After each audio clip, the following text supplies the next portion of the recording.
historia no contada. Programa de investigación y divulgación histórica. Investigaciones realizadas con pruebas documentales, testificables y monumentales. La historia que no está escrita en los libros oficiales.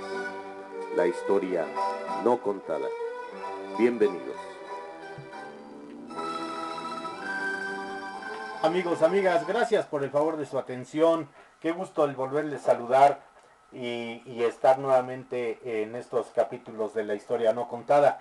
Antes de comenzar esta nueva temporada, bueno, pues yo quiero agradecer de alguna forma muy solemnemente el que se me haya invitado a impartir dos conferencias magistrales. Quiero agradecer al Grupo Bicentenario Plan de Iguala 1821-2021 en esta conmemoración de los 200 años de la creación del Plan de Iguala, y obviamente de ahí se va a derivar la Carta de Independencia de México ante España.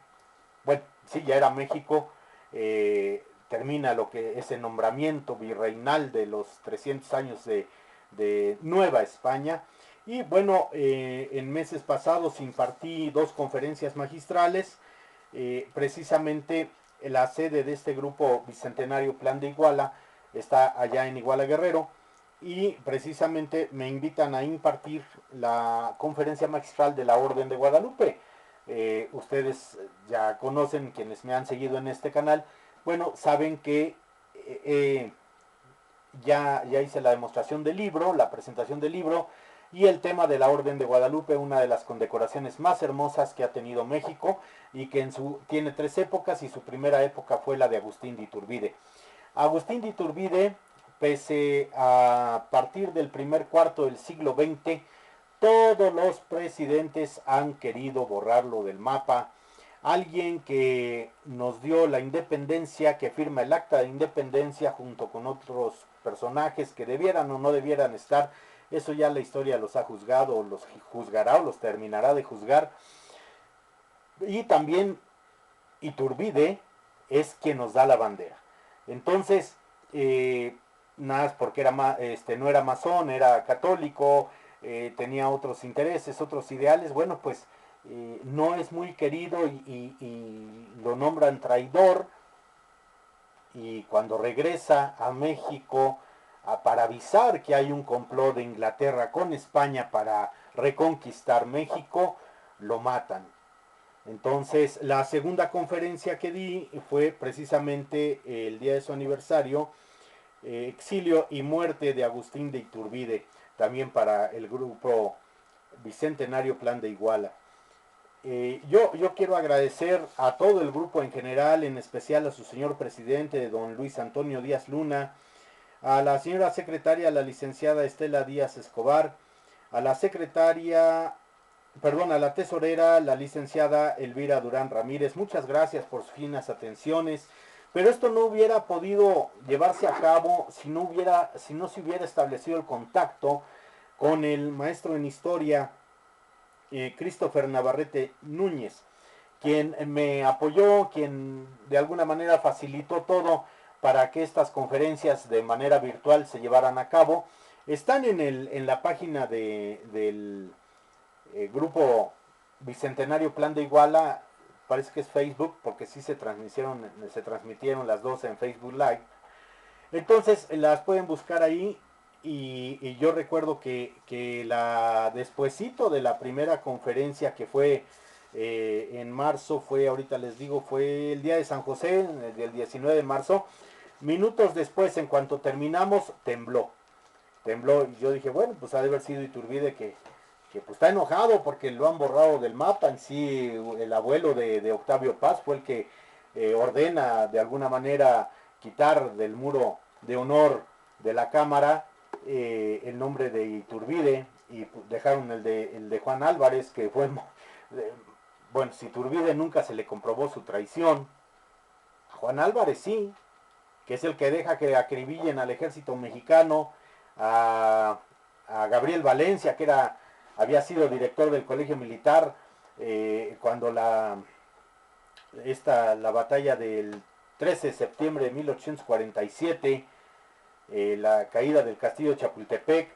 Bueno, pues Juan Álvarez se queda ahí en lo que es la hacienda de los Morales, y su argumento es que sus caballos sus patas no podían cruzar ese empedrado, esa situación. Bueno, él traía bastante regimiento de caballería, muy bien armados, y eran dragones de caballería, y sin embargo Álvarez lo que le ganó fue el miedo, o lo vendepatrias, que de alguna manera fue Antonio López de Santana, que ahorita vamos a hablar de él. Bueno, en todo esto, este grupo bicentenario, Plan de Iguala, se dedicó a hacer souvenirs que los venden en un solo kit, y que a mí me obsequiaron 2 de ellos, uno por cada conferencia, y situaciones muy bonitas que no había visto en otro grupo, en otra iniciativa de hacer esto.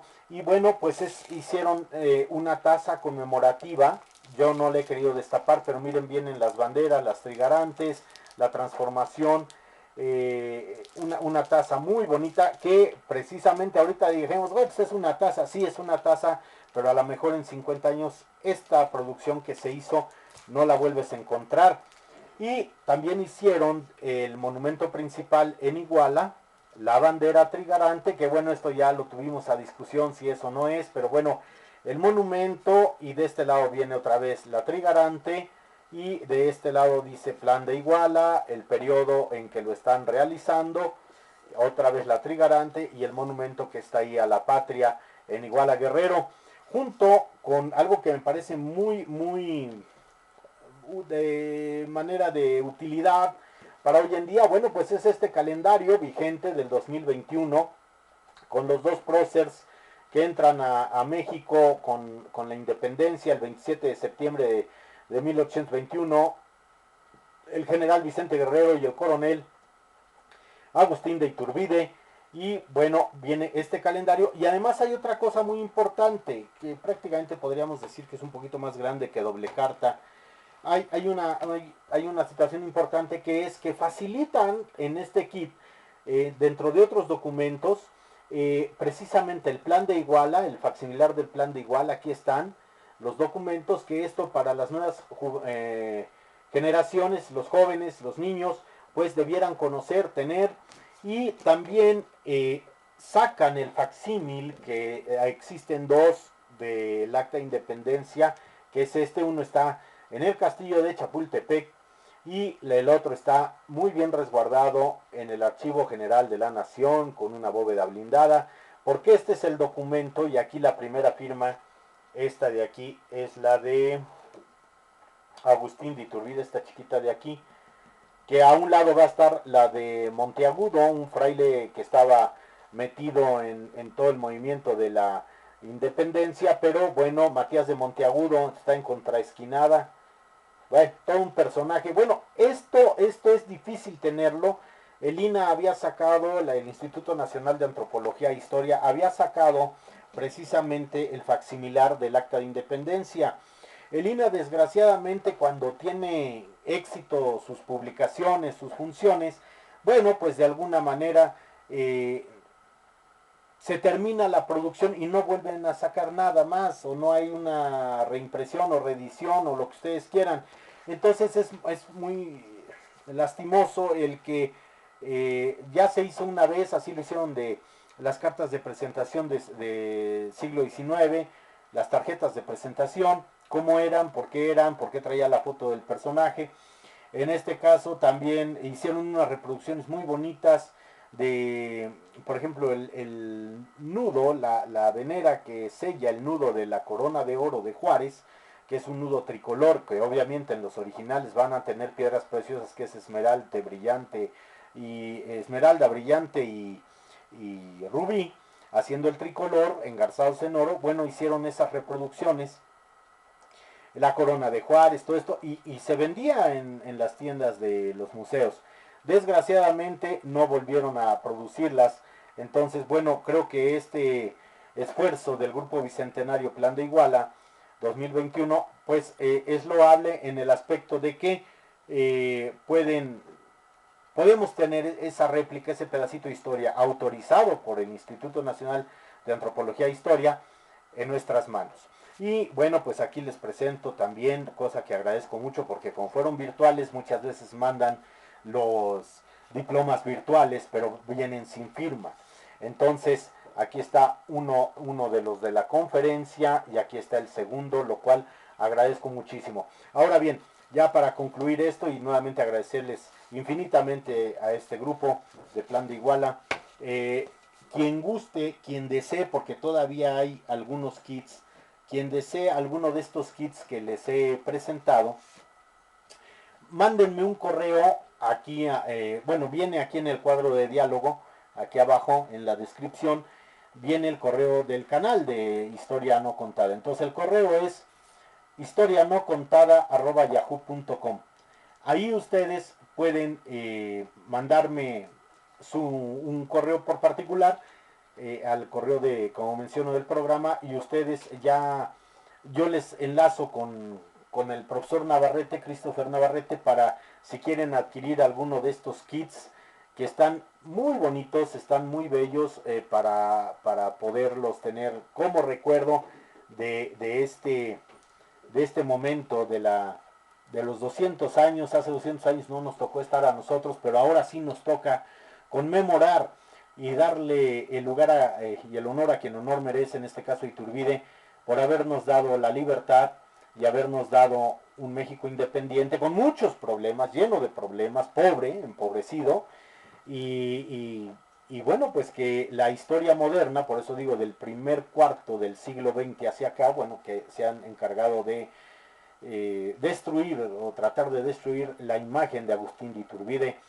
cuando realmente lo que él ya quería desde un principio se lo dijo a Hidalgo, cuando Hidalgo va y lo ve, porque eran primos por parte de madres, entonces de los Gallaga. Entonces se entrevistan en Valladolid, lo que es hoy Morelia. En ese momento Iturbide era teniente encargado, teniente de dragones de la reina, era de soldado realista, pues, y él era encargado de la plaza de Valladolid.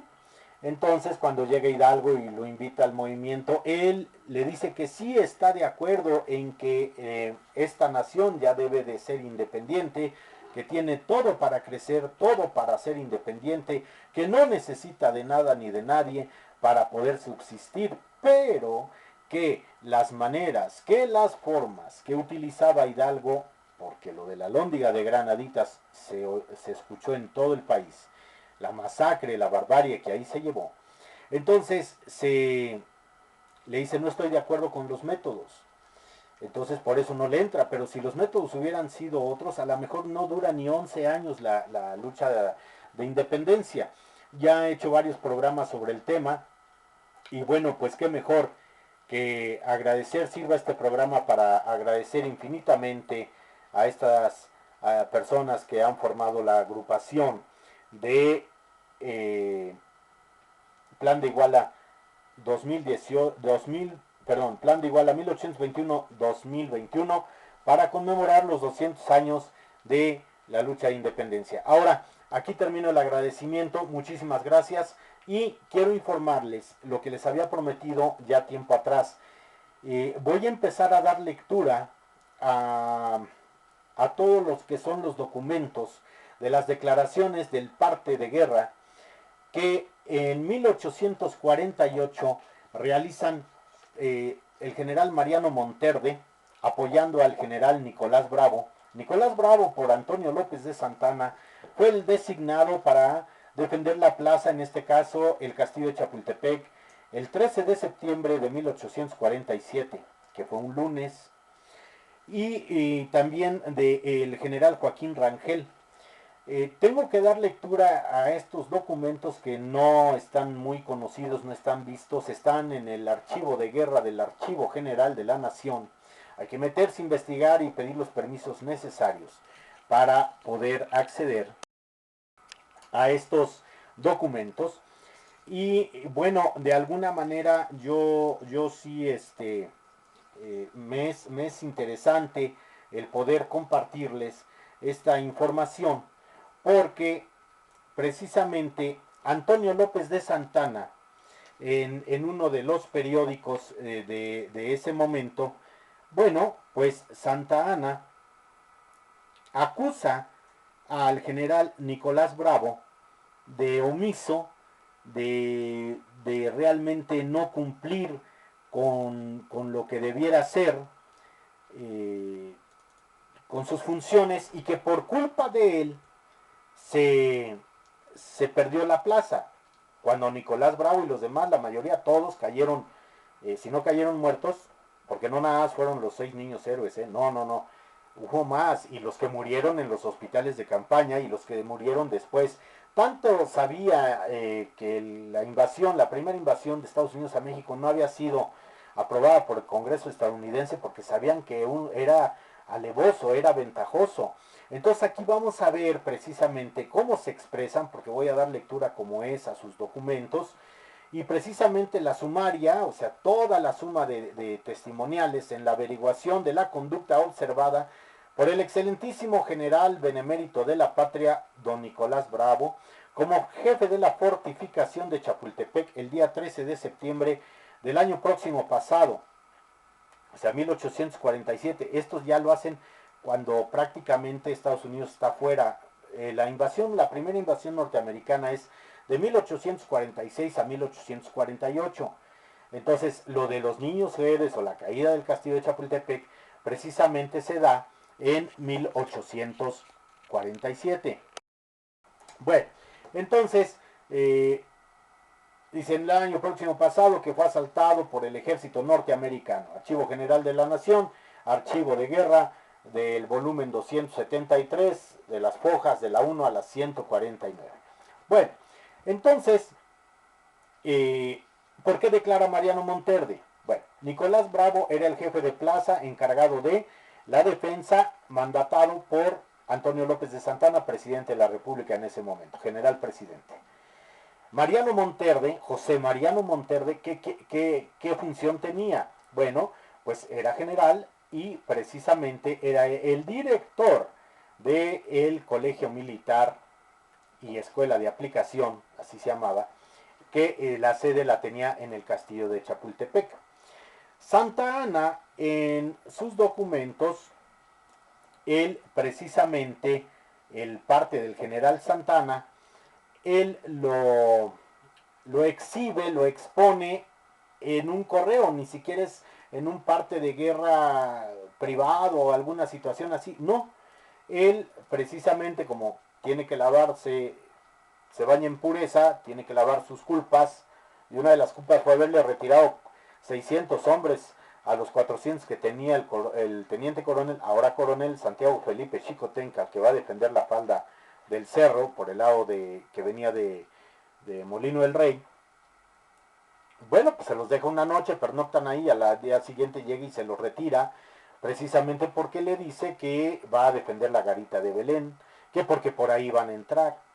Entonces, bueno, Antonio López de Santana hizo en el Correo Nacional su parte, se lo publicó, o sea, lo hizo público el conocimiento general, el parte sobre la batalla de Chapultepec, documento cuya distorsión de los hechos es evidente, tal como lo muestran las protestas que se suscitaron en su contra en las declaraciones que aquí publicamos. Entonces, el Correo Nacional era el correo que precisamente era el principal de la nación, así como el Imparcial, así como el Siglo XIX, que hubieron varios correos. Bueno, pues precisamente en este programa voy a presentar el parte de precisamente el general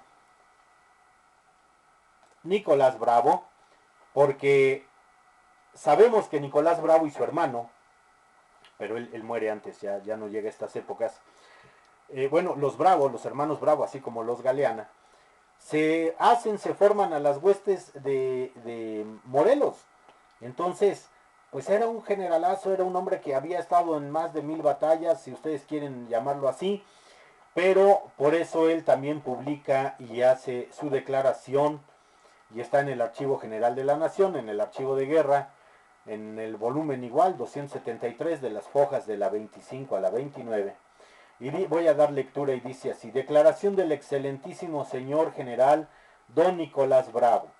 Y dice así: en contestación a la nota de vuestra excelencia del 19 del pasado, en que me avisa ser fiscal nombrado por la Comandancia General de México para investigar sobre los hechos que el excelentísimo señor general Santa Anna menciona en su parte dado en Tehuacán el día 12 de noviembre del próximo pasado.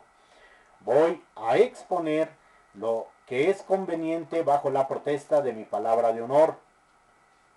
Comenzaré por incluir, marcando con el número 1, el parte que dirigí en 14 de septiembre próximo pasado al excelentísimo señor Santa Anna como general en jefe del ejército mexicano,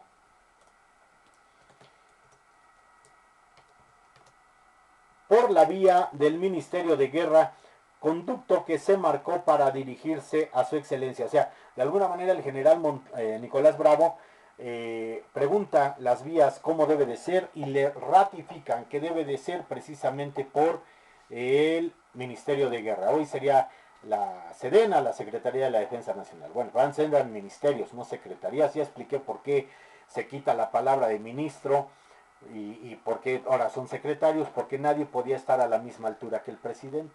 Pero bueno, así es. Eso viene ya en el siglo XX. Me ratifico en todo lo que relaciona mi referido parte y protesto que es la verdad que sostendré con los testigos que fuesen necesarios. Para probar que son ciertos los hechos que ese parte expresa y no he ocultado circunstancia alguna, cito como testigos a los señores generales don Mariano Monterde, don Nicolás Saldaña, don José María Noriega, coronel don Manuel Robledo, don Manuel Camargo, teniente coronel don Ramón Gorostiza y comandante de artillería don Manuel Bueno, los que serán interrogados por el orden de los hechos en lo que cada uno supiere.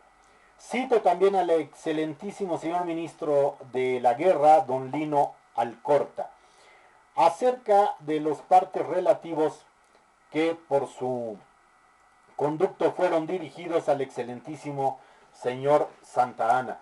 Sobre la exactitud del estado de fuerza que acompañé en mi parte, cito al mayor de la plaza de la fortaleza, general don Nicolás Saldaña, quien exhibirá los comprobantes necesarios para probar que esa era la fuerza que tenía la fortaleza el 13 de septiembre del próximo pasado.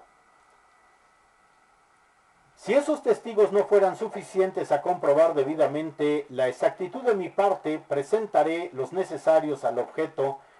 Paso a ocuparme de los cargos que me hace el excelentísimo señor general Santa Anna en su parte ya citado. El primer cargo se reduce a que no he sido exacto en mi parte. O sea, hay imprecisión según Santa Anna en el parte de Nicolás Bravo. Que he ocultado hechos y faltado a la verdad. De la investigación de los testigos que ha citado para probar ser cierto cuanto en mi parte menciono, resultará si ese cargo es fundado o gratuitamente injurioso. Por las expresiones terminantes del excelentísimo señor Santa Anna, en que asegura que he faltado a la verdad.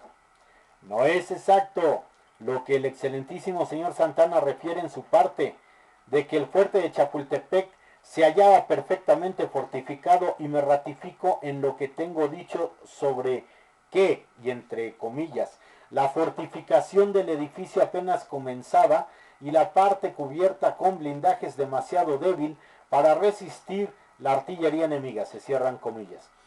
Es efectivo que el señor coronel de ingenieros don Juan Cano llegó a la fortaleza pero sin gente alguna, y se ocupó únicamente con la tropa de la guarnición en cubrir el parque con blindajes.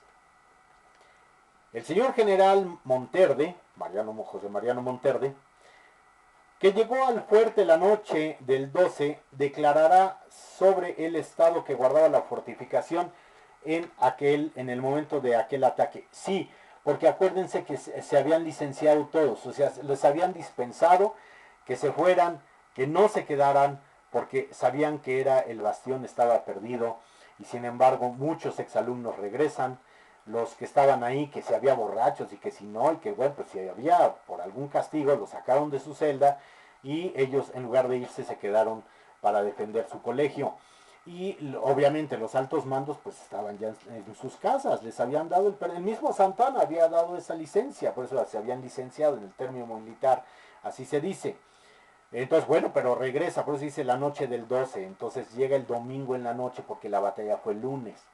Bien, no puede admitirse por cargo que el excelentísimo señor Santana hubiese situado las brigadas de los señores Lombardini y Rangel inmediatas a la fortaleza, pues éstas no obraban a mis órdenes, y cuando en momento crítico me dirigí al general Rangel en solicitud de auxilio, me contestó que no podía disponer de sus fuerzas sin orden del excelentísimo señor general en jefe. Las referidas brigadas no acudieron en auxilio del fuerte en el momento del asalto y se retiraron, como lo confirma en su parte el repetido excelentísimo señor Santana. Algo muy similar a las mentiras de hoy en día, pero bueno. Llamo la atención del señor fiscal sobre el interesante hecho que el mismo señor Santana comprueba en su parte de los repetidos avisos que le di en lo verbal y por escrito del estado en que se hallaba la moral de la guarnición del fuerte, hasta el grado de considerarse acobardada e incapaz de hacer resistencia debida. Pues muchos eran niños, eran muy jóvenes. Es muy interesante, se fije la atención de vuestra señoría sobre la muy particular coincidencia que refiere el excelentísimo señor general Antonio López de Santana en uno de sus párrafos de su parte, que dice, entre comillas, no obstante las pocas fuerzas que defendían las posiciones de abajo y del arrojo con que el enemigo las atacaba con mayor número, este fue rechazado y no avanzaba un paso. Cuando comencé a advertir que el fuerte de arriba no hacía fuego, que era de esperar de su guarnición, y un poco después vi con sorpresa que en grandes pelotones descendían huyendo y abandonando cobardemente sus parapetos, que sólo de esta manera pudiera el enemigo haber ocupado fácilmente. Miren, una cosa es hablar a toro pasado y otra cosa es tenerlo de frente. Si eran jóvenes que estaban en formación, o los soldados ya de alguna manera ya curtidos, bueno, a lo mejor no quiero justificar ni mucho menos, pero en ese momento donde ya te habían dispensado, donde tú por voluntad podías estar o no, y si lo más conveniente, que es el principio legal de todo, el cuidar la vida, el salvar la vida, bueno, pues ante una fuerza superior con una fuerza inferior, ¿qué haces? Mejor me voy antes de o que me maten o me agarren prisionero. Bueno, pero Santana no estaba ahí. Entonces comencemos por él, ¿no? En un análisis. Tan infame conducta me puso en el mayor conflicto, pues ocupadas las alturas de Chapultepec por el enemigo, las fuerzas de abajo quedaban enteramente expuestas a ser asesinadas con impunidad, y para evitarlo no solo quedó otro recurso que emprender la retirada por las garitas de Belén y Santo Tomás, allá por donde está el Poli. Así lo ordené en medio de la mayor desesperación, imagínense, y lo está narrando el general Nicolás Bravo, repito, hombre curtido de muchas batallas. Se comprende por esto el resultado que tuvo no acceder a mis repetidas súplicas para el relevo de la acobardada tropa que guarnecía el fuerte. En tal estado las fuerzas no eran capaces de repeler al enemigo y a pesar de los esfuerzos míos y de algunos jefes, nos abandonaron con muy pocas excepciones en el momento más crítico, como observó y afirma el párrafo copiado el excelentísimo señor Santana. El mismo excelentísimo señor, a la cabeza de las brigadas de los señores Lombardini y Rangel, fue espectador de la toma del fuerte sin hacer otros movimientos que defensivos y sin aprovechar la crítica situación que debió guardar el enemigo en el momento del asalto para hacer un esfuerzo ofensivo como era propio de las circunstancias, y yo creí que se ejecutarían, pero Santana nada más estaba viendo. Por el contrario, se vio emprender la retirada a esas tropas que se titulaban reserva. Hecho es que el excelentísimo señor confiesa en el párrafo que he copiado, y por lo mismo me causa de exhibir prueba. No niego que el batallón de San Blas llegara el día 13 en el momento del asalto en auxilio de la fortaleza, colocándose en las fortificaciones exteriores, como afirma el excelentísimo señor Santana. No se me presentó el comandante de San Blas, en este caso Xicotenca, y sí obró abajo. No fue a mi vista ni a mis órdenes. El mando que se me confirió se reducía a la fortaleza. Mi atención en el momento del asalto estaba fija en animar y contener a la cobardada tropa y repeler a los americanos que asaltaban el fuerte por el lado del bosque, opuesto a la puerta del rastrillo, por donde se dice iban a entrar el referido batallón.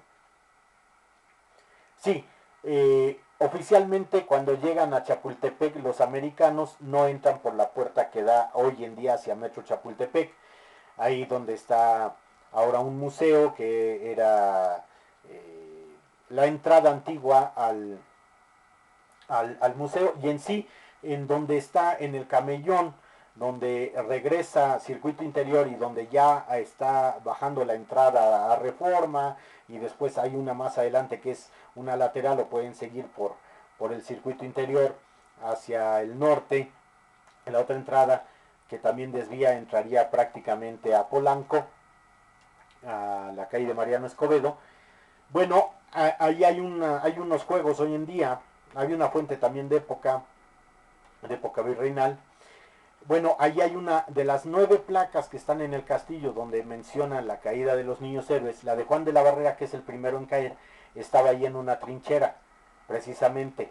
El rastrillo por esa arcada que hay en la entrada vieja.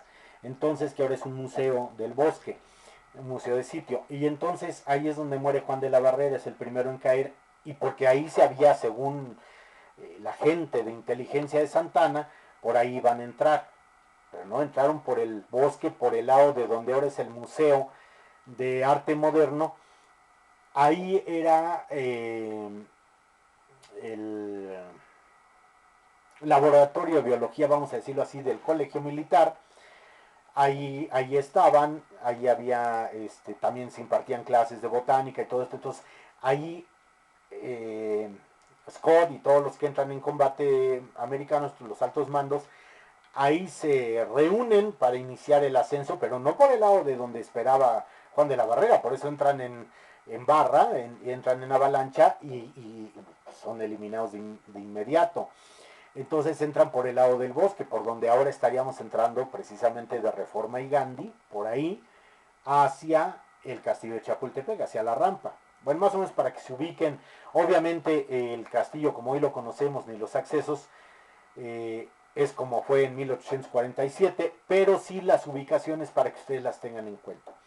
Bueno, y dice así: el segundo cargo que hace contra mí el excelentísimo señor Santa Anna se circunscribe al párrafo siguiente de su parte ya referido, y dice, entre comillas, algunos de los cobardes que abandonaron el fuerte de arriba de Chapultepec y que me fueron presentados pocas horas después, disculpaban su conducta con el abandono del punto, que decían hizo antes el general Bravo, expresiones que reproché delante de muchos a los que las vertían, porque me parecía impropia de su excelencia esta conducta, se cierran comillas.